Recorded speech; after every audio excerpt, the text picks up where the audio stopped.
Welcome back to Facecheck, episode 2 of season 5, week 1 in the books. dGON, Dom, and LS break down everything that's happened in the world of LoL esports.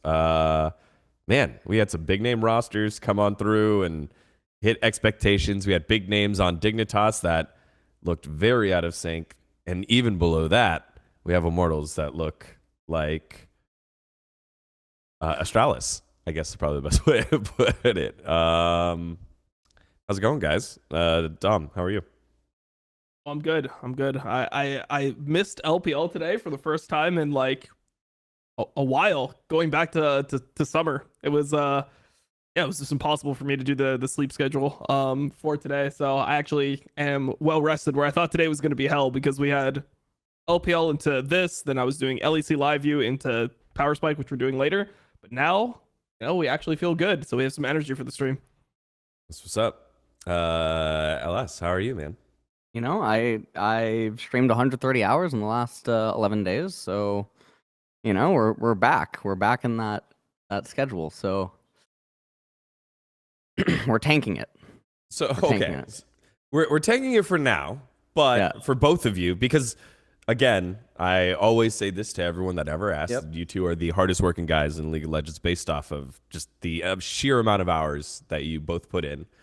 Where is your rest point? Like, what are you going to do about the schedule?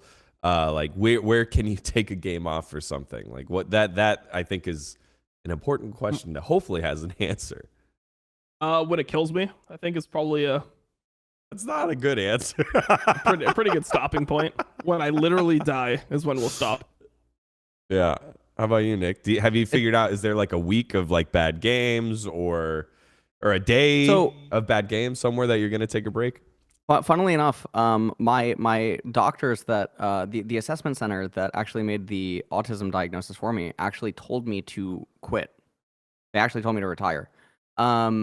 Because my PTSD, my anxiety is actually directly linked with streaming. And so I'm powering through like PTSD and anxiety while doing all of the hours, and that's leading to like really, really bad thoughts that happen pretty consistently. But like for me, I just actually had this talk with Max Waldo yesterday, that like I think like Dom, like I don't think I can stop.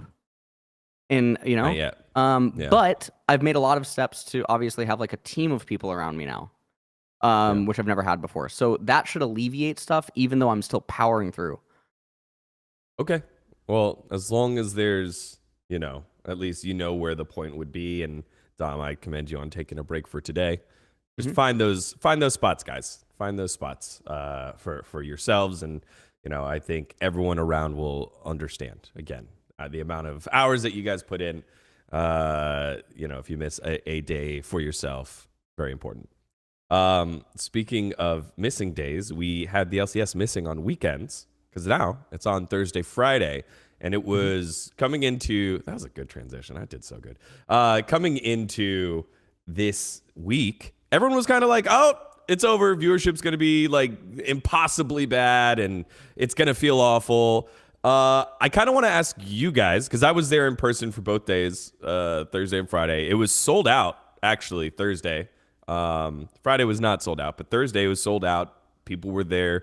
The crowd was full. They had their MasterCard experience over the LCS, and it seemed to be like, what is it? The stories of my demise were greatly, I forgot, but greatly exaggerated. But it seemed to have a great vibe. For you guys at home, what was it like watching on Thursday and Friday? What was the vibe like, I guess, on Twitch and on YouTube?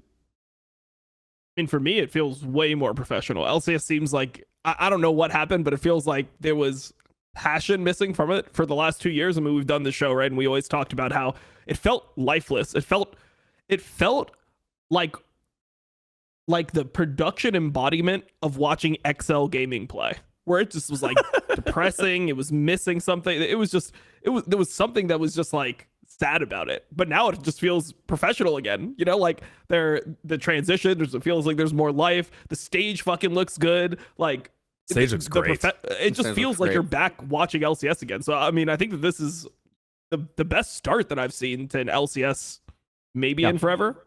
Yep. What jumped out at you, LS? Well, I mean, so the split matters out the gate, right? There's no lock-in nonsense. So that's really important. I agree with everything that Dom just said. The lighting, the lighting, the way that the studio looks, everything feels more immersive. It feels really better. I loved Cutie Cinderella being there because whenever she was on the screen, it felt like it was an IRL Twitch stream. It did not feel like a professional broadcast that was like being fake. Or trying to like do something that doesn't actually cater to the audience. Like they had someone there that was legitimately fantastic, like to be on camera and was able to like carry the pros because she just seems so comfortable. And then she's a personality herself, and like felt like that was really good. I felt like the interviews were really good. Just overall, like the flow of everything, day one was amazing. Day two for me was like a little bit different. It felt a little bit more mellow, but I think that was just because I was like running on fumes. But I agree with Dom that this is the best. This is the best start to LCS I ever remember since like maybe first COVID. There it is. Clip it, everyone. You heard both of these guys be hyper positive about the production and feel good about the LCS because that's what I felt. That was the vibe in the building. That was. I guess the consensus for everyone. So afterwards they had the LCS after party. Every team showed up with all their players, even after playing. So if they played at 2, they get out probably around like 3:30 after interviews and fan meets. They still came back at like 7:30, 8 o'clock, met all the fans that were still there, and almost everyone stayed. So it was a very cool, different vibe. So again, shout out to the production team. I think from that standpoint, you don't have Cutie Cinderella every weekend, so the evolution of it is going to be interesting. But I think it did a really good job of setting the bar of what the broadcast is going to look like. You know, right. Did Emily get to talk about drafts? Absolutely, she did. Is Mark still setting up the table? Sure. Jat kind of is playing host now. Kind of like what Dash is doing, but not as much. But Jat always had that skill set to be able to do that. And then they had so much content in between. It's also kind of interesting to see if they're going to be able to keep that up. So all those elements work. And if that's and they did a very good job of shaping, hey, here's the direction of the new LCS. Plus on top of it, we have a ton of players with stories. And I think that was the other very interesting thing because obviously you have Flyquest with Prince and Vikla, former MVP Spica, Impact. Like that whole roster is super fun, and I can't wait to continue to watch them lead the line there. You have Team Liquid that have to figure it out at some point. And then you have TSM, who for the first time in a long time, and TSM fans are going to hate me, I like this roster. I like the way that the org is going, the direction that the org is going. And they're trusting Chowie to build this roster. I just put up my interview with Chowie on my YouTube channel. Go check it out. I have interviews from this weekend. But he was very insightful on the fact that, hey, we don't have superstars on our team, and that's okay. And I can't wait to prove it to everyone else. What did you make of the matches this first weekend and the, I guess, personalities we got from the different teams? And I'll start with you on that one, LS. So it looks like Team Liquid is going to have, I think, the same problems that I thought that maybe they could end up having, just like in the gameplay. They're clearly trying to play like a Korean team, but not all the players have the mechanics. That's just literally an issue. That, I mean, yes, it's only 2 games, but holy shit, they looked really bad. Like Summit was not looking super great against Solo. Of all people, right? So and Solo that brought was first strike. Solo had first strike on Ornn. TSM just NA'd them, bro. They hit them with the NA Classic. Ornn top, scaling mid, lose fucking early game, show up to objectives. They just got completely NA'd. And the other thing about TL is that, so from knowing some of like the personalities on the team, I think the team is actually like high risk to implode. If things actually do keep going bad. Like, I think that we could have like a Vitality 2022 incident. that could happen, right? And I think that's bad for TL because I think they were touted as being like top 3, top 4, right? I think we predicted that here. CLG looked really surprising. Cloud9 looked really good. Fudge was really, really on point. Flyquest looked as expected, which I think was really good. TSM, I think, surprised everyone. 100 Thieves actually looked a lot worse than I was expecting from watching the games. The way that they play, the way that they drafted, I think that was all alarming. And then also EG also looked like, what the hell is going on? Dom, go ahead. I mean, to go back to the point on TL, my God. I mean, look, LS, they're all Korean. I don't know what's happening here. There's communication issues or something, right? Like, True. That must be it. The game matters. Like, you need to all be able to speak the same language. True. In order to play on the same team. So, True. Yeah. So I had a thought on TL when I was watching Harry play. He gave me some serious Tommy vibes. I felt like I was watching Tommy. It was that same type of like, he is like kind of good, but there's something missing. There's like a lack of precision that you see with him, with the way that he like executes team fights. It's like he knows what he should be doing, but he's just not able to do it. I don't know if that's just the first 2 games. He's super nervous. Finally playing LCS because he's been grinding to try to be a competitive player like at a tier 1 level for like 4 or 5 years. So I mean, there's a lot going into this, but I got Tommy vibes watching it. I felt like when I was watching Tommy, and I don't know if it's because I both like for me personally, like I knew both of these players from when I was playing in OCE, so I remember them being like mechanically skilled mid laners, but like there was something missing where it's like they weren't insane, or like just the fact that they're both like, you know, OC imports in NA. Yeah. How are they going to do? Like, we haven't had many like mid lane OC imports outside of them, and I guess Fudge for like a split, but I didn't even really count that because he was top laner first. So I don't know. I just got some serious Tommy vibes from him, and yeah, I don't know. Like when you watch this team, it's really crazy to me that Core is just immune to criticism these days. It seems like he's been playing poorly for like almost a year and a half now. It's kind of crazy that he's just getting such a pass. Not only is he seemingly like immune to criticism, it's also like really weird the takes that like, do you think his takes are content? Do you think he actually believes some of the stuff that he says on Twitter? I don't even know what takes you're referring to. Yeah. Which one? Can you explain? He said that Yeon and Airy or whatever are like comparable to Vikla and Prince. I mean, they're Korean, I guess. Yeah, you can compare those things. Like, I mean, definitely not in gameplay, but I guess in ethnicity, I see it.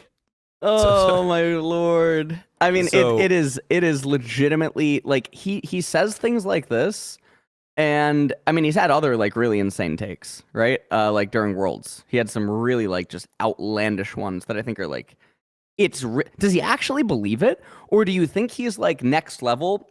And he's just trying to be like the North American like fucking Captain America type thing. You know what I mean? Like where he just has all the fans and he has plot armor and no one seems to hate on him and he gets free pass on everything. Yeah, I think it's that. So, someone in chat said he trying to gas it up. He's trying to put gas in the Korean American and the Korean Ocean.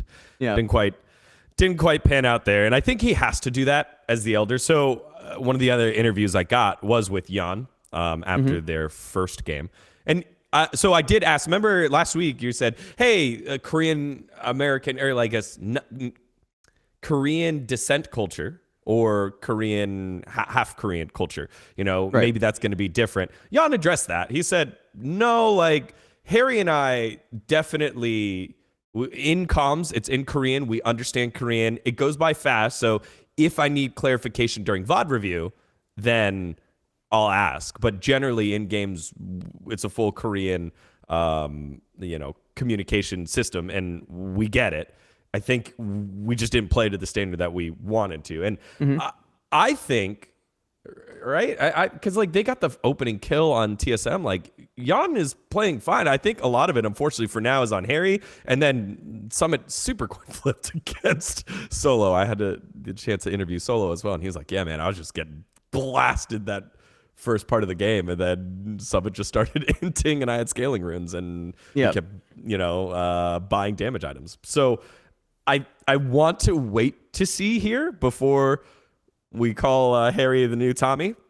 But Jan, I'm interested to see, like, hey, it looks like he's going to be controlled by core and is one of those mechanical guys that just wants to fight, like a tactical. So I'm interested to see where that one goes. But it doesn't seem like it's not a, like, hey, this communication's never going to work, kind of like TSM last year. It's more of they are going to grow together, and it is going to take a little bit of time because the playstyles don't seem to be, like, fitting.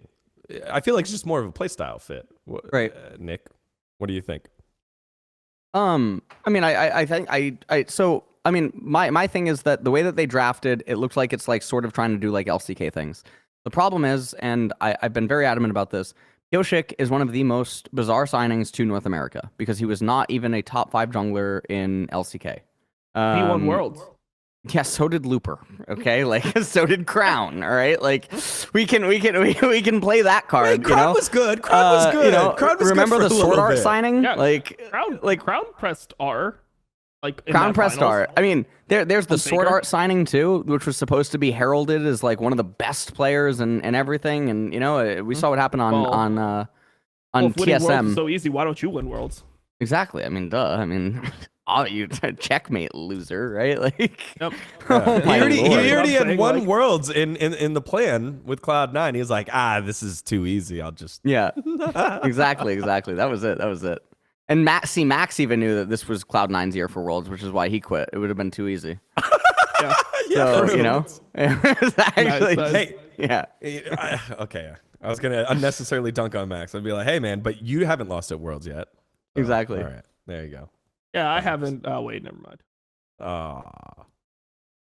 Good shit. We got So yeah, lost. for Team yeah. Liquid, I think that they're not going to be able to play the way that they actually want to play.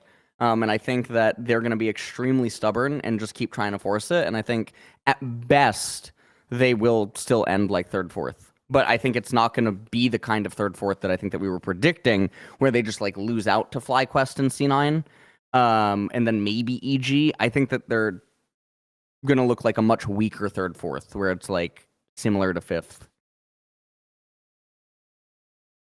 I You can want see to close that. this one out for us, Dom? I think that's appropriate. I mean, I had them as a bottom of my 2nd tier 4th.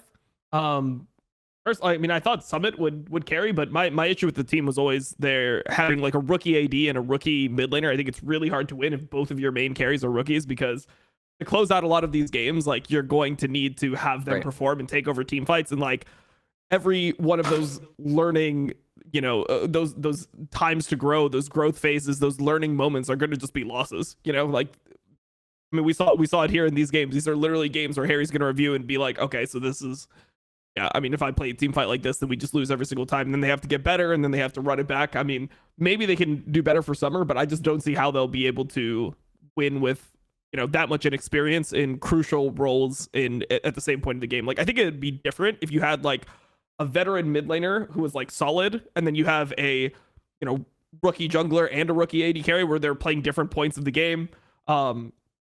And like, they have some insurance policy at different stages, but now it just feels like if Pioshik and Summon are not completely smurfing the games, it's going to be hard for Yeon and Harry to carry these like 50-50 fights late in the game versus people that are just experienced at like winning LCS games. Right, Right. You compare it to Berserker, like he's just going to be able to get it done, So now that he's becoming more of a veteran, he's played a full year, I think that he's going to be more reliable, and he's not going to be making those types of mistakes. You look at FBI and JoJo, I mean, like for EG, like I just don't see Harry and Yeon being able to perform better than those two in like a long series or a really long game towards the end of the series, the season, when things get a lot closer. Mm-hmm. All right. Well, that's TL, who are at the bottom of the standings for a little bit. Let's feel a little better and go to the top side of the standings and go into the time machine here, because I need to ask you guys a trivia question. When was the last time Cloud9, CLG, and TSM, there are a lot of tweets about it, when was the last time that all these teams were 2-0? Do you guys know this answer? 2014. 2017. No, the answer is never, because they almost always are pit against each other in weeks 1 and 2, or week 1. So trick question. Okay. Yeah, it was a trick question. They've never all been 2-0. Usually because it's TSM opening against Cloud9 or CLG or Team Liquid, and Team Liquid used to be good. And so, yeah, first time ever, those 3 historic orgs 2-0. Everyone kept saying, like, when is this? It's like, it's never happened before. This is just history. And then Flyquest on there because they're fucking good.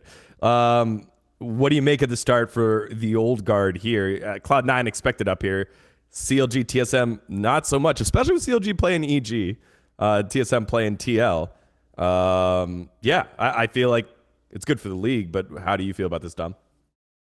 I mean, it's nice, right? But I'm just gonna come off like a hater. You're just setting me up for failure. I mean, it's like fake 2-0s, you know? Like they're not proving to be. Oh, that shit. Are they better than EG? Oh, they're gonna be better than EG by the end of the split. Like, of course. I mean, they like. If you look at CLG's game and you look at TSM's game and the way that they won those games, it's like they just drafted better scaling, and the teams that they were playing against were not able to execute when they had big advantages in the game. And normally in North America throughout the whole season, tank top, like scaling mid laner, and just like 5v5 comps are really strong. But throughout like the split, normally people will be able to execute these rise comps, these 1-3-1 comps, and you know, be able to snowball on a team like CLG. So, I mean, TSM, like, I mean, I had them 7th, right? I didn't think that they were going to be that bad. I don't think I saw anything that would change that. Maybe I would say 6th over Dig would be more of a reality. I think maybe CLG and TSM could compete with Dig, but I don't think that like over the course of the whole year they'll be able to, or the whole split, they'll be better than a team like TL, you know, EG, C9, Flyquest. There's just too much talent on those rosters to for CLG and TSM to consistently be able to win. They just don't have. They're going to be behind essentially every single game, and eventually you just start losing. What do you make, Ellis? I mean, I think for like TSM, like what Dom is saying, we had them in roughly like a similar area, right? For some of the, you guys had them at like 7th, 8th. I think I had them at like 9th. I thought they were really right. I think that like for a lot of the teams, for Team Liquid, I think that there's more alarming, so mostly because of the points that like Dom brought up about Harry and Yun, and that the need to carry, and also the fact that Facecheck just will not carry you.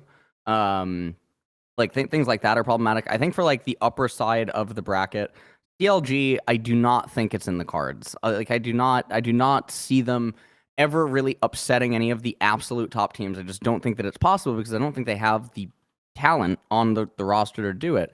For like C9. The thing I'm really curious about right now is I'm following the whole Eminus hype that's going on in Challengers, because not the rumor, but like the thought is that if Eminus shows enough like discipline in Academy and that he's like doing fine and whatnot, he does just get promoted, right? That's what I thought coming into it, and from having talked to like some people on C9 in like the off season, I think that was the thought too. And it sounds like Eminus would be way better than having Duplex. From watching Duplex just the few games right now, he seems mechanically very competent overall, but I don't know much more besides that. We'll have to see like Duplex versus like Vikla end up colliding. You know, JoJo's looking very, very off in the games. But not only is like JoJo looking very, very off, it just continues to look like he's just such a heavily feeling based player with like things that he does. And I think that's a bad sign as we move, you know, as EG's lineup, I do not think is as star studded as, you know, Flyquest or C9. I kind of want to go back to the Diplex Eminus thing, because obviously Diplex starter right now, but was there a time in both your guys' career where there was a player behind the starter and they didn't know that there's a strong opportunity that they're going to get swapped out? Like that they didn't know? Because I feel like that's a lot of pressure for Diplex, who is also new to the LCS. I think it would be pressure if he didn't actually already know coming into it. But when you see both of those signings, how do you not realize that this is like a very high possibility? Right? Because it's your spot, you know, like you're the one you want the team to believe in you. You want the team to give you a little bit of leeway to grow and experiment. Otherwise, you're just going to play super tight. I figured that would be the thing. Hey, you're here. You're our answer now. He's but it's like let's say let's take a Korean player that had a bad reputation at one point. Let's say Aiming, right? If Team Liquid signs both Aiming and Yun, do you really think that Yun, even if he's the starter and Aiming is an academy, that he really is starting over Aiming? No. You know what I mean? I think that's yeah. Is that the level of stature these two players have though? I think Eminence is like apparently fucking apparently he's literally just completely well, actually, hold on. Yeah. Sorry, that is an LCS bannable term. Let me not use it. Reformed. He is skull crushing. Okay.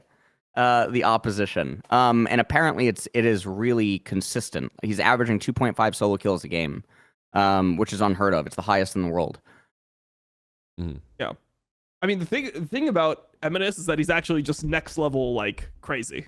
I mean, most people are not pro players telling other people to kill themselves in solo queue. Like, normally once you hit pro player status, like, you're not going to just have, like, clips of you telling other people to kill themselves. Like, you'll at least be passive aggressive in your approach to, you know, flaming somebody. Right. You'll maybe ult a blue buff that you think should belong to you that, you know, you don't get, or, you know, maybe you just split push a little bit too aggressively. Like there's ways you can get around it. But Eminence is just like telling like streamers in EU like go fucking die now. It's like, Jesus, like, man, like you're not even doing this on a Smurf. Like, you got your name right there. You got your org in front of your name. It's just XL Eminence. Like, it just, I don't know, bro. It's next level. So, I mean, obviously, there's a reason why he keeps on getting jobs. It's because he's so just mechanically talented. I just don't know, like, if he's that much of a risk factor, because normally people that are considered toxic, they're like, the toxicity is overhyped. It's like, yeah, sometimes they can be like negative on stream or something, but they're not actually like detrimental to a team. From everything that's been said about him from former teammates and stuff, he is actually just like really, really, really hard to work with. I'm curious. I'll probably have more insight on a future episode because of my relationship with Sam, who's the head coach of C9. So hopefully I'll be able to add like how things are going.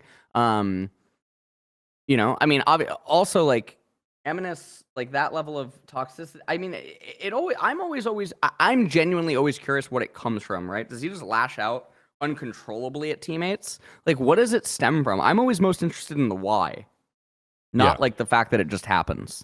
And I think the closest analogy that came into my head while you were explaining that, Dom, was Dardoch for North America, who constantly got opportunities, got shots at it. And it took a very long time to hear why it came out, why Josh was always reacting the way that he did. It was because he had a thought on how the game should go. Everyone should be at that level of understanding. And then you should be able to do those basic things because the desire to win is that high. I mean, that comes from a good place. Believe that that's all of it. Like, I think that's a nice way to put it, but I think generally a lot of people just really, really, really like hate losing. They have just a really drastic emotional response to losing, and you know, when other people are making it harder for them to win, they just can't like handle that amount of like stress. Sure. Well, we'll see. And again, thanks for diving into this one, and hopefully we'll get more insight later on.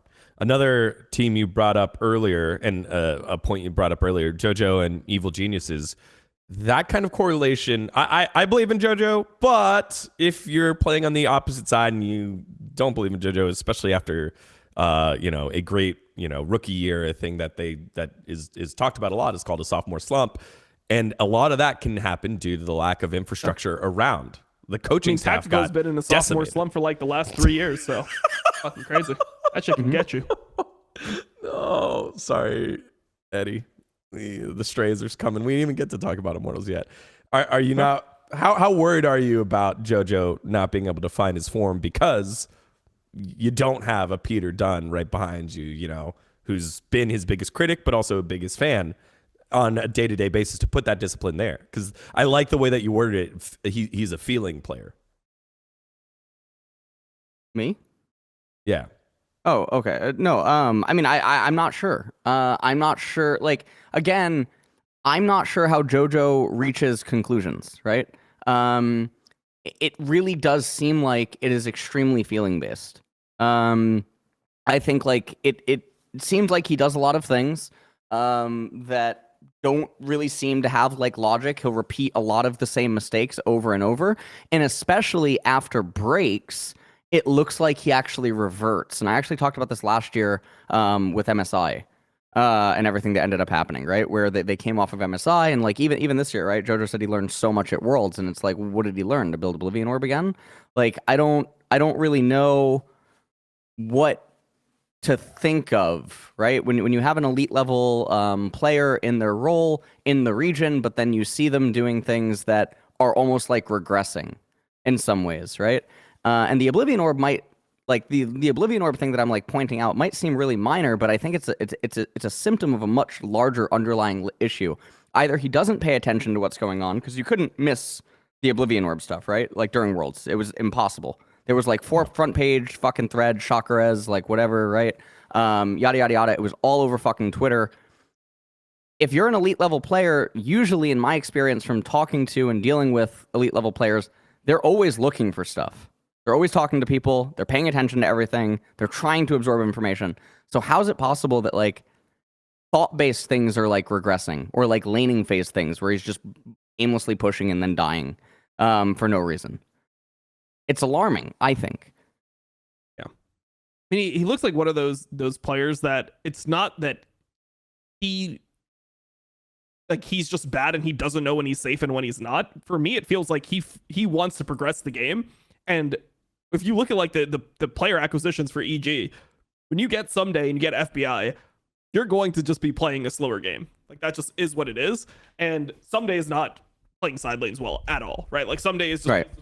I mean, I think in the first 2 games, I think he had some really bad games. Even when he's playing Jax, you know, like he's just off. And when you're the other side of that side lane, like I think he just gets like frustrated. I mean, I think JoJo gets frustrated just chilling there and being like, okay, well, you know, I have to wait on this wave. I can't pressure because my team's not doing anything. Like there's times where his team should be doing things, and like obviously if his team isn't, then he needs to respect it. He needs to back off. He needs to wait for people to show on the map, like his wave to push in mid so that people show on the mid wave and then he can go push the side lane. I think that these things, I mean, it is a mistake on his part, but I think that there's a problem with how EG like tries to win games. It feels like they don't have a clear concept of how they want to progress games that they're in control of, because both games, I mean, they were essentially in control and they just grew in weird ways, which is strange considering the fact that you have veterans. But I feel like over time I stopped caring about, you know, having veterans on teams because like I don't know, you have 5 veterans on Fnatic, it looks the same way. Like some players just don't want to be the one that sets up the situations. They don't want to make the calls of like, okay, we're gonna pink, we're gonna turn on like this amount of HP, or we're gonna like start the Baron. A lot of people are just passengers, and I don't know who's going to actually be the one that makes the team make the right decision, because it feels like, you know, Impact, every team he goes to, he's always good at that. Like when you go into, you know, objective setups and team fights, it feels like Impact is always cognizant of when he can engage, what he needs to do as a tank, as a frontliner. If he's not a frontliner, like how he can, you know, zone people when they can do objectives. Like I feel like he communicates a lot. And now they're missing that. They're going to somebody who's more passive. I wonder how that's going to actually work long term. Well, that has to be Vulcan, right? I mean, Inspired kind of talks you through the early and mid game what he wants to do, but then Vulcan's the one that's got to create the box in which everyone plays around, and that, I guess that'll take time.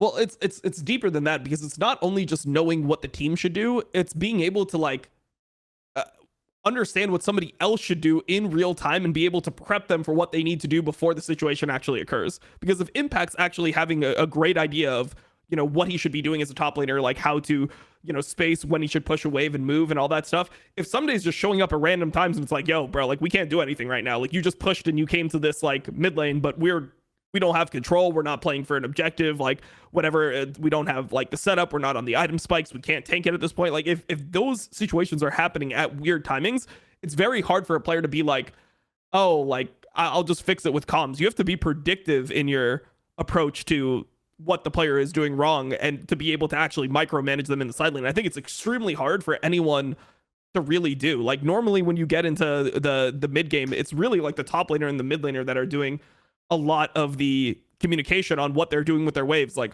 okay, like are we gonna like let's sync the waves? Are we pushing at the same time? Like when are we going to base? How many waves are we going to push? Like after we push the wave, are we trying to go for the turret? Are we gonna hide outside of vision? There's so many different options that you have. There needs to be like a cohesive synergy where the mid lane, the mid 3v3 is trying to figure out like what are the optimal timings of pressure, or like how do we play around what this guy wants to do.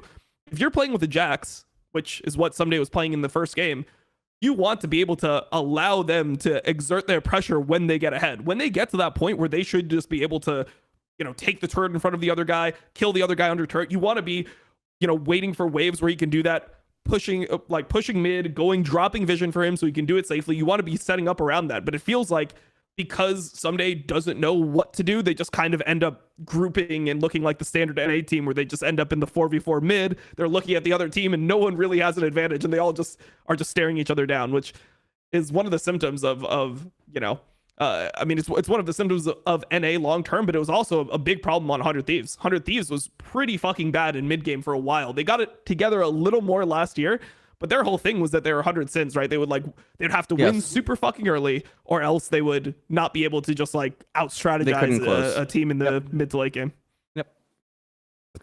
That's pretty interesting. I mean, you got two members from EG shifting on over in FBI, and Someday you've got that hyper aggressive jungler, the best jungler in the league, in Inspired, but you had Closer that was willing to kind of play that role over 100 Thieves. So let's see how this Evil Geniuses roster grows. Speaking of 100 Thieves, let's talk some old man League of Legends. Boy, they looked slow and old in game number 1 against Cloud9. Game 2, they figured out against a much weaker opponent. Double popping off with Zeri. What did you make of this? Not a super roster, but a nostalgic roster, like a highly rated roster. LS. I mean, I felt kind of bad watching 100 Thieves. I think like the game versus C9 in particular was, I mean, that one was definitely a bit of a massacre in general. I think like the support Azir was really bad. I don't know where that came from. The support Azir, I know that. Okay, it came from China. Okay, so like I mean, I told I think I told Busio, or maybe I told Doublelift or something. I'm like, Azir is not worth it into Heimer because he thematically loses to him later. But then in addition to that, Azir needs 13 in general. Like Azir wants base stats. And so I said, if you're looking for like a mage that answers Heimer, because Syndra doesn't do it, Xerath doesn't actually properly do it. You're looking at like Ziggs. You're either looking at like Ziggs or you're looking at Karthus. Because Karthus only needs level 9. Karthus needs 9, he needs item, or he needs level 11, but like 9 realistically because his Q. And so I was like, the Azir is like really weird. It's like very awkward. Tenacity got bodied by Fudge. Bjergsen looks like the issue with Bjergsen is that I think he coasts off. He knows a lot about laning, and he knows how to go even. It's just like the Jensen stuff, but mechanically he is not up to par with a lot of the other mid laners in the LCS. And mechanics, when they start to falter, when you lose them and you're not practicing the way that you once did when you were a teenager, and you're not hell-bent on the accuracy of your clicks and like everything that you're doing and your skill shots, etc., because you've realized that there's other ways that you can win the game without the necessary precision. Yeah, I mean, I think it's a bad recipe. I think that, you know, on the flip side, though, Doublelift is probably still just under Berserker and Prince in AD carry. From the Zeri game that you got to see?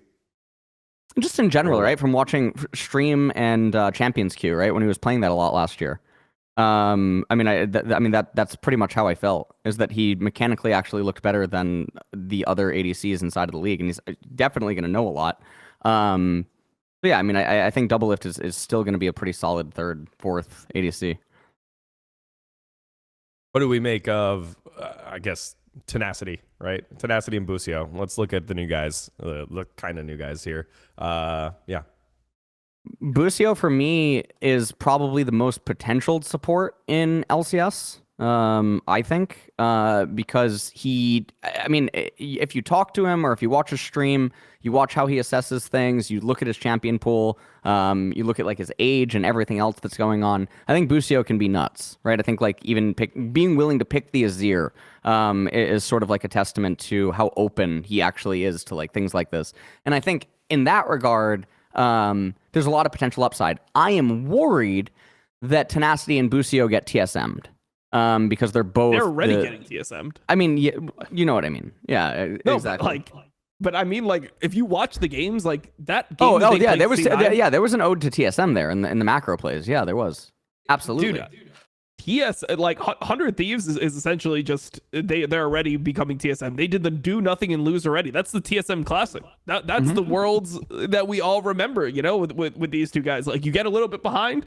All right, well, there's no more good plays when we're behind and we're not massively outscaling or anything, or even if we are massively outscaling, there's no like easy profitable plays on the map. Like everything you can come up with an answer to. So if you're like, hey, if we go top here, like, well, what happens if the other jungler like comes top, or like their support's missing, so like maybe they could be 3 people top, maybe we still lose that. Oh, like we can't get vision because they're stronger than us, so if we walk in we actually don't win the 2v2. It's just you end up in a situation where like you have to just pick the lesser of all the evils. You have to look at all the situations that are possible, make an educated guess as to like what the other team is going to play for, and then try to capitalize somewhere else on the map. Like you have to do that when you're losing, but TSM never did that. Like, and it's like this fear of looking bad, or this fear of like making the game any worse, where in reality, I mean, it doesn't matter. It doesn't matter if you lose 30-0 or fucking, you know, this kill score is 10 to 9 when your Nexus explodes. Like, it doesn't matter. Like, you have to try to do something.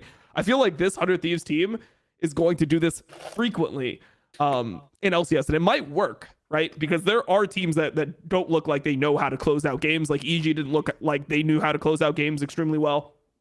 I think when we look at TL, they obviously didn't look like they knew how to close out games. So I could see the do nothing and lose like actually becoming do nothing and win, but I just think it's a long-term bad like decision when you start going for like these types of games. Like, it is regular season, it's like the first day, like at least show some life, at least try something. But they just did nothing. They did nothing and lose. And when you see the same players doing that, it's very hard to not feel like it's coming from them. Well, I give him a pass. That was Doublelift's first game since Worlds, so he had to shake off the Worlds thing, and then obviously, you know, Bjergsen and Doublelift, you know, Bjergsen not making it to Worlds last year, played like he was at Worlds, so they got it out of the way. Let's see how this team continues to grow. But yeah, that Cloud9 game was some old man League of Legends against Cassante, baby. Well, I mean, there was just some times where like, I mean, I didn't see anything that made me think that he was like, I mean, I have to see more of him play, right? There's nothing that made me think that he's like mechanically better than other AD carries that we've seen play. Like, I saw just weird mechanical mistakes, like burning both sums when you only need to flash, or, you know, just burning both sums when you're already dead and dying. Like, I saw issues that he had in the game. So I'm not going to say that I don't agree that he's like going to be top 3 to me off that, at least off what I saw in the first week. I think that he'll probably just end up like middle of the pack. Let's shift our focus now back to the top. We talked about 3 teams, but we haven't given the love that we need to the team that has the sky high expectations and met them, Flyquest. They looked great. They looked so good. They looked, well, what did you think, LS? I mean, I think that Flyquest is holding, like, this is the greatest zero to hero off-season thing that has happened since when? Not only do they have such good branding going behind them, right? With, I don't even think players that necessarily have super large names, but they had like the whole Jersey thing. They hired Ovally. They have Papa Smithy there. They have such good vibes around them, which is one of the good things that Flyquest maintained despite poor performances over the last couple of years. And a lot of that is because of Trisha, who is now on C9, who's always really transparent. C9 was always doing really good things for the players. They were trying to make content. They were trying to do even like culture content, right? With Tukoi and Jose Diodo. Like, the whole org and the whole brand that followed it is just so cool that now that they're on top, it's not even like there's bitterness. Like if we go into week 3 and TSM is like 6-0, is anyone here happy? You know, like this roster really feel good about this. I will say again, this roster, I'd feel a little bit happier, like, you know, but in terms of the state of the league, no, that wouldn't be great. But these guys, I like these guys. I like this TSM roster. They all have chips on their shoulder. They're not coming in just being like, we're TSM, worship us. They're, hey, we have to prove it. I like that way more than any iteration of TSM that's ever existed. So just pushing back a little bit there. But no, you're right. I'd rather have Flyquest be 6-0.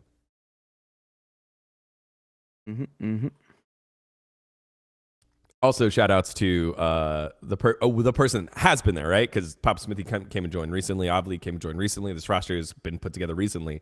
It is Nick Fan, general manager, who's, again, longest tenured general manager in the league, I think. Yeah. So still there, still running the org alongside Papa Smithy now. And so shout outs to him putting that culture in place. Dom, what'd you make of Flyquest opening 2-0?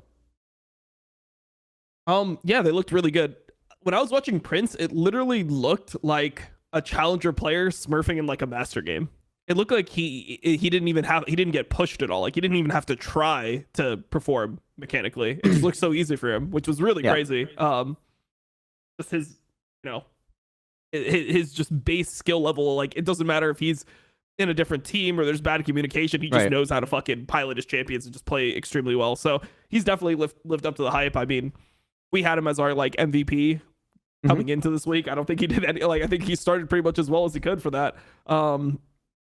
Even when they like kind of threw at points, it didn't look like they were throwing because they were bad. It felt like they were almost trying to like progress the game too quickly, but it always felt like they were going to win anyway.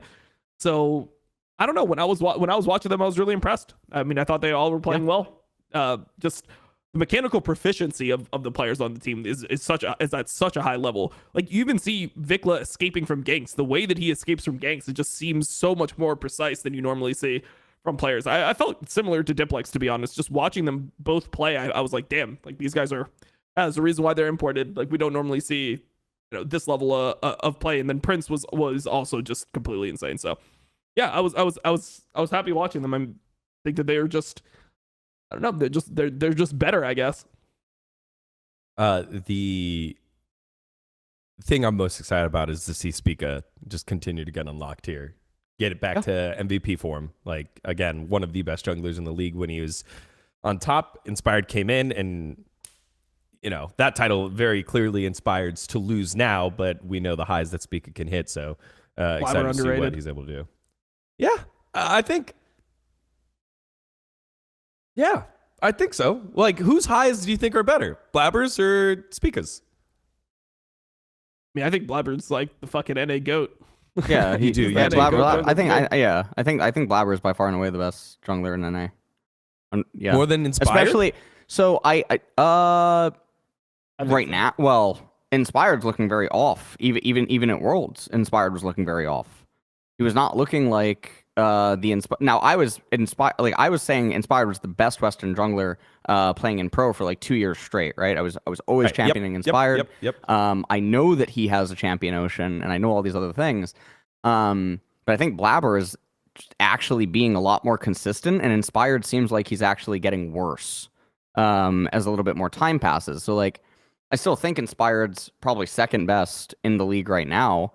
And I think Blabber is probably first. And then like a lot of perceptions that I had about Blabber actually were changed after I went to C9, right? I had like a lot of what I think happens with Blabber, and I had no way to prove this unfortunately because you know my time on C9 was 3 weeks in LA physically, and then obviously I was with Korea 9 the 2 months prior, right? So my thought process and what I wanted to do is I wanted to get heart rate monitors. Because what I think happens is that Blabber experiences really intense anxiety in key moments. Yes. And he stops breathing. And I noticed this. I noticed that he stops breathing, and I noticed that his eyes lock. And I thought this was really fascinating. And the reason that I thought to even look for this is because when I was on BBQ, it happened to one of the players. And I think that's a really great point to start with if you can identify that that's a thing. Because, yes, there are moments where Blabber just does the most brain-dead things, and he can't explain it, like, after. He can't explain it after. Obviously, everyone watching, co-streamers, casters, everyone, it's like, what the fuck is he doing? And I think it is really small but fast bursts of like very intense anxiety. And unfortunately, I never got to validate or validate that hypothesis because I was gone.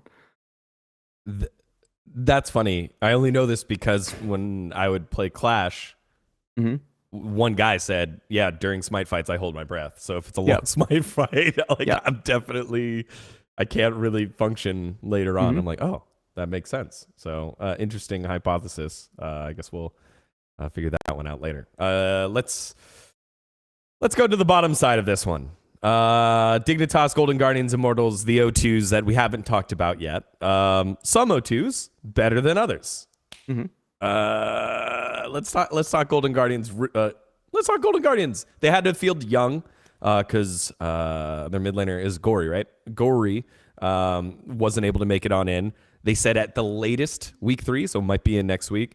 What did you make of their 2 matches? Their game 1, obviously, some indictment there on Evil Geniuses, but how do we feel about GG? I don't know. They looked, I guess, better than expected because they had a sub, and I don't think super highly of that young guy from just playing with him in solo queue. He seems like a low challenger player, like he doesn't seem to me like, oh shit, this guy's like the next fucking pro player superstar. Like when you play with JoJo in solo queue, when you played with him in season 10, I was you felt it. You're like, oh shit, this guy's actually really fucking good. I mean, he's rank 1 for a reason. You don't feel that with Young, so I expect him to be one of those people that spends years in academy. But I mean, I think he did better than I expected, I guess. I mean, they went 0-2. They kind of caught some throws. Licorice still looks like Licorice. I mean, River still looks good. Hopefully River and Gory can 2v5 because it's going to be rough outside of that. Like, River and Gory just have to 2v5 every game. Yeah, I completely agree. I mean, I think that they looked that. I actually thought Young looked okay. They looked passable in one of their games, but realistically, I mean, it's Golden Guardians, so...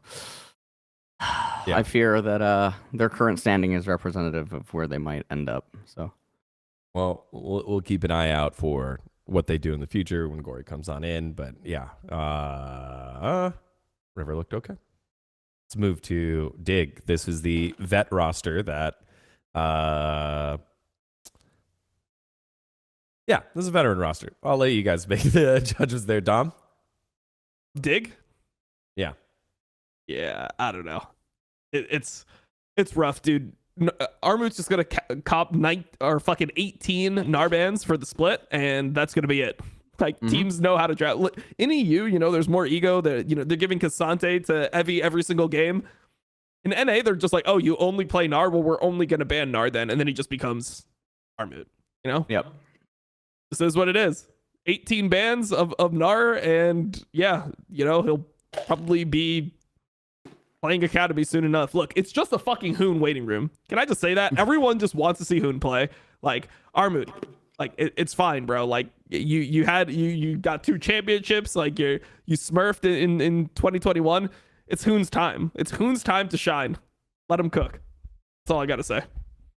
This roster has... okay. It only has 1 import. So when Ignar comes back, that's fine. It doesn't change the makeup of the team. And you're swapping out Armut for Hoon, so they can do any sort of roster swapping that they want to, that we expect. So you got Ignar and Hoon, Ignar and Armut, because Bio looked a little slow. The bot lane looked a little slow. Like it didn't look great. Maybe it was just a tough week for them, or maybe that's just where they're at. Tough to see. I think for me, it's tough to see Santorin down at that level and not be able to do anything yet. I like seeing Santorin think about the game, move around the game, and manipulate things, but there wasn't really too much to work with there. All right. Immortals. Guys, Do we have a candidate for the first candidate since bad CLG from getting demoted out of the league? Like, what's up with this Immortal squad? I mean, they just suck. I don't know. It just is what it is. There's nothing to really say. I mean, you had them 10th place coming in. It's kind of like Astralis, where you have them 10th place, but you kind of hope that you're wrong because you'd like to see some of the players succeed. Like, I would love to see Revenge. We love to see Revenge win. Yeah. Yeah. But I don't know, bro. They're just bad. They're impressively bad. Like, even if you think they're going to be a 10th place team, you wouldn't expect them to be this bad. Like, it's actually the level of like an amateur team playing against an LCS team. Like, the gap was so big that, I mean, they got clowned on by 100 Thieves. Like, they got 25-minute ended by 100 Thieves. And 100 Thieves, if you watch the game, like 100 Thieves wasn't playing like the best game of their lives. It looked like an average 100 Thieves game on their first week coming into things. They could just stomp the fuck out of Immortals and they have no chance. I don't know, man. It's pretty crazy. Also, I've never seen anyone get carried so hard by one split as tactical. It's just crazy at this point. Like, he literally had one good split and then he's been bad for 2 years. And he's still like in LCS. Like, there has to be more turnover than this in the league. There has to be someone in NA that at least is like in a better mental state to perform in LCS than tactical right now. I just don't believe that he's a top 10 AD carry in our region. Who we got? Who's coming up? Chat, help us out here. You guys at home, if you're watching this now. Who's coming up from ADC? I mean, I legit think that Lost is better than him. Like, I mean, it is what it is. Let's see. I like tactical, man. Wait, I mean, there's gotta be there has to be someone, no? I mean, Unforgiven is what they're saying over at 100 Thieves Academy. That's there's expensive. there's the Kwangdong Freaks Academy player who's dual citizenship. Maybe he's better. He's probably better than tactical. He's dual citizenship. Canadian Korean. I love it with your deep cuts there, making it, you know, we've got rules, play around the system. Boom. Exactly. Done. Yeah. Okay. There we go. There was our coverage of the bottom side. I think we missed a team. Did we miss a team? No, we talked DG. Yeah. We talked. Yeah, I we guess hit we everyone. talked all of them. All right. Cool. The two I think two more things before we call it a day today. I wanted to get your thoughts, because both of you will have thoughts on this, on this. Why is the support pool so massively open? Everyone. Oh, we didn't talk CLG. We'll talk CLG in a little bit. Why is the support pool so massively open right now? Like, why is AD carries playing everywhere? Why are junglers playing everywhere? But, you know, at the support role, why at this time in league can you play, you know, anything support LS? Well, I mean, I think that it's always been the case that you can actually play a lot more than what people were playing, right? I immediately think of like a lot of the comments. So if we're gonna use like NA players, right? Vulcan used to like not like subtweet me, but he would sub-reference it that, you know, if you play an enchanter, then Nautilus will just hook the enchanter. But obviously that's just not the case. Like league doesn't work like that. So the support pool's always been really, really wide open. It just seems like support is the role that has the least punishment, and Heimerdinger sort of warped things where you need really long range to sort of deal with him. And so because of that, people just kept trying to play different things. And with current itemization, certain AD carries that have a lot of utility are definitely appearing. But I think a lot of it is also that the LCK and LPL are the driving forces for a lot of this. And people will just copy what they do. I do think that there's other, like, I think like Braum is really, really, really good right now, and like Heimer is not there in the current meta. I think Braum is really good. No one's really playing him. I think that's sad. But I think every role is actually more open. We just only see it in support because that's the only role where people are truly playing everything. But you're not going to tell me that like jungle's not wide open. No one's playing Udyr. No one's playing fucking Fiddle. No one's playing Karthus. No one's playing Eve. I mean, no one's playing all those for the same reason, because their perception is that AD mids suck, so they don't want to play AP junglers like all the ones you mentioned. That's pretty much the answer you're going to get. Right. But you don't. I mean, so I think that there's a false belief that you can't pick some of those champions while having an AP mid, because it's just not true. So 100% agree. Yeah, it is really bizarre. Slightly less good. That's all. Yes. And also, if this was the logic, then why do we have teams drafting Elise Syndra same team? And Or why do winning. we have teams drafting Elise Victor, same team, and then wondering like, oh, maybe this isn't a good idea. I don't get it. If we're gonna draft Elise, then where the fuck is Evelyn? Where's Karthus? Where's Udyr? Where's like all the Udyr smacks everyone in the meta right now. Now here's the other really weird thing. I've talked to 3 LEC and LCS junglers, not 3 each, just 3 total. Each one said, actually, Contracts literally just threw his teammates onto the bus in my Twitch chat a couple of days ago, where he said that Udyr is really, really, really good, but people don't want to play with him. People don't like playing with Udyr. What the fuck does that mean? Do you not like winning? I mean, they what? just don't like. They don't like having to like wait for a jungler. They don't like the idea of It's so crazy. I've got to do like 3 more camps, so like our window is going to be in 45 seconds. They hate that. Like they need you to like. They're like, hey, I just want to trade. Like, come dive this motherfucker. I like winning, man. I don't like like what are we saying? I like hitting tab and Karthus is up 3 levels. Like what the fuck? Well, on that note, I mean, that's a good segue to CLG. But also, you saw that second game. I guess both games he played Sejuani, right? I think both games were Sejuani games for Contracts. He's playing a very specific role in both of those wins this week. That's not going to be his role all the time, and that's really not what he's known for. But showing some versatility there for Juanito. The CLG squad, the last one that we haven't talked about yet. 2-0. Real quick thoughts here, LS, on what you make of the team, especially, I guess, after you hear that. CLG? Yeah. I mean, I think that they just had a good opening week. I didn't see anything in their gameplay that is leading me to believe that their placement is gonna be They different went than down what. 6K, but it just shows that now they can play from behind. So not only can they play from ahead, they can play from behind LS. They're the Oh, complete my Lord. package, and that's why they're at the top of the league. Okay, makes sense. Actually, yeah. Thank you, Tom. Both of you guys. You know, I was just looking for that clippable moment. I'm the to positive give one here, the man. faith. Mm-hmm. Yeah, I know. You're not just gonna take Tom's opinion on the openness of support. That's kind of crazy. Oh, because he said he agreed. Come on, Yeah, Squid. I mean, yeah, I don't really have too much to say on it.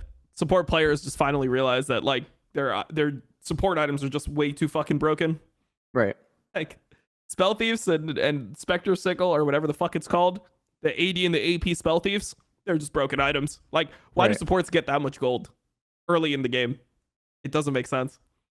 And there's also Because- plates that exist. Like, why do support have access to gold? Look, nerf supports back down to season fucking 2, where they had like 1,500 gold a game, and they were just walking around, boots of mobility, a fucking sightstone, and oracles, and some hold wards. on. And that's all they can do for the whole fucking game. Dom, That's all I want to see my Sightstone, support baby. do. No. Wait, Dom. Sightstone. I need you for something. Hold on. Let me find this.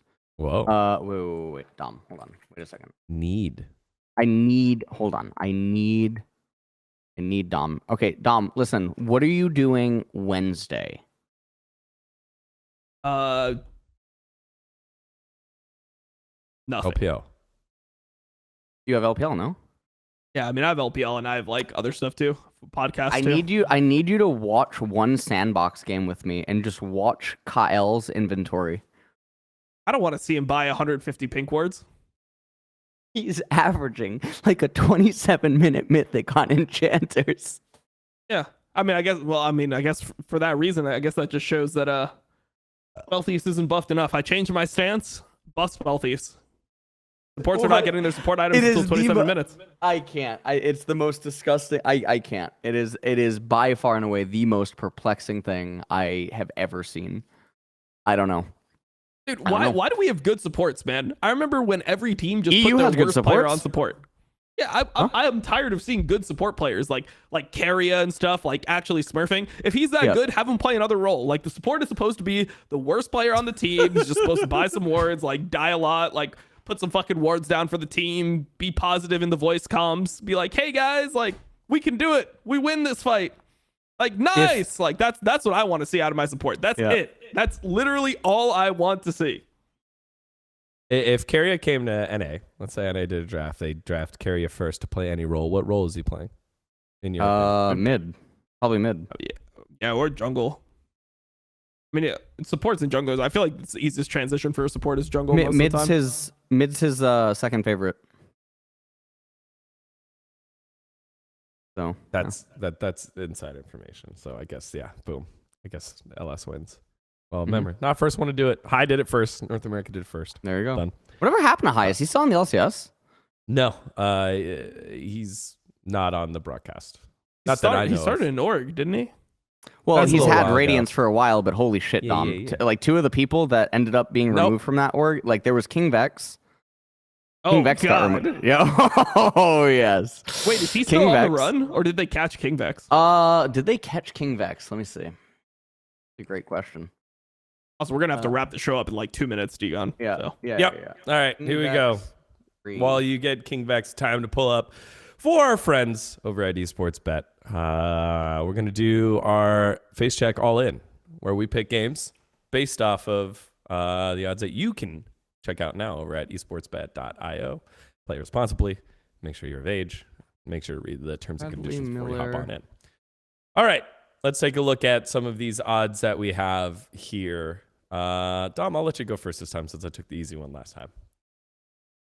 Yeah, so my pick for the week is actually a game time pick.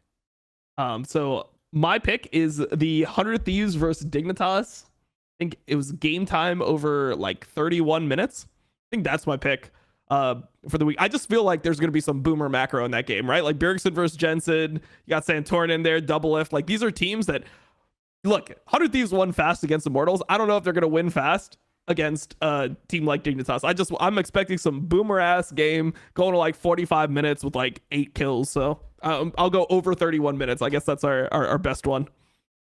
Okay. Boom. I like to keep it simple and just pick games based off of the odds there. E.g. Dignitas, maybe. Flyquest, Cloud9, that's fun, but not really. I think for me, I always like picking a dog and seeing how it goes. I want to see TSM 100 Thieves. Give me TSM 100 Thieves. It's 2.1 for TSM right now, 1.6 for 100 Thieves.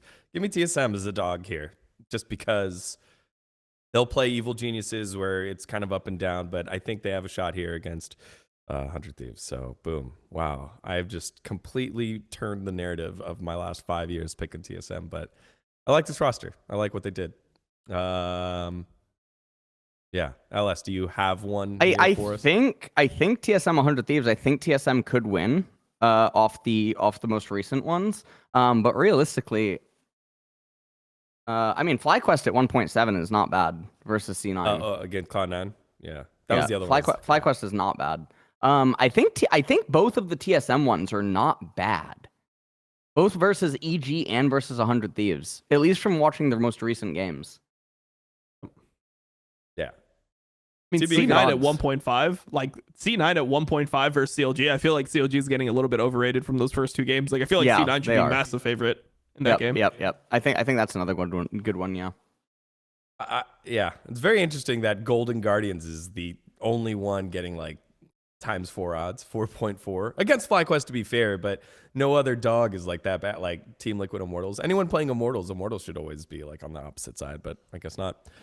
Okay, boom, there it is. TSM LS, TSM dGON, and it's kind of crazy that we're doing that.